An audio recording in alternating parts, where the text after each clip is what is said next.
طب انا ايه اللي يخليني استثمر معاكم انتوا وما اروحش انا اشتري وحده تجاريه او اداريه او سكنيه في اي مول او اي حاجه من اي مطور؟ سؤال هايل. خلينا بس نرجع خطوه لورا. خلينا نبص كده ان انت الاستثمار العقاري كان هو احسن وعاء استثماري او ادخاري في مصر طول حياتنا. احنا عرفنا نقيس الموضوع ده على 10 سنين اللي فاتوا. على 10 سنين اللي فاتوا لقينا ان العقار عمل في المتوسط في السنه حوالي 35%، وده بس من زياده سعر العقار، ملهاش دعوه بالايجار. طب لما تيجي تقارنه بالدولار، الدولار عمل له حوالي 25%. لما تيجي تقارنه بالتضخم، التضخم كان 15%.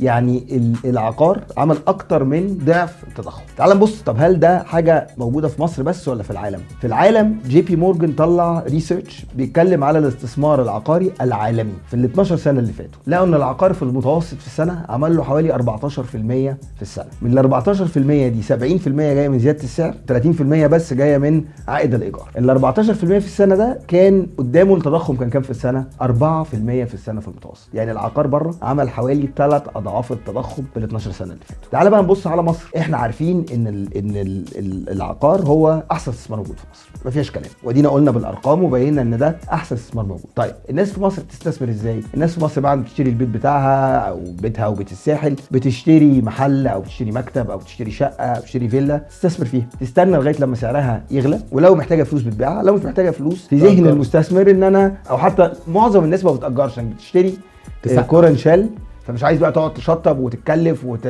فبتسقع، ولو مش محتاج يبيعها هو دايما في ذهنه ان ثروته زادت بقيمه العقار اللي بيزيد، الابريشيشن بتاع العقار او زياده قيمه العقار يعني. بالظبط. وده اللي احنا كلنا بنستثمر فيه. ده استثمار هايل، بس طريقه الاستثمار مش مظبوطه. ازاي؟ هقول لك. لما برضو بصينا على العالم لقينا ان حوالي الاستثمار العالمي في العقار حوالي 13.6 تريليون دولار. 77% من هذا الاستثمار عن طريق منصات زي بنيان.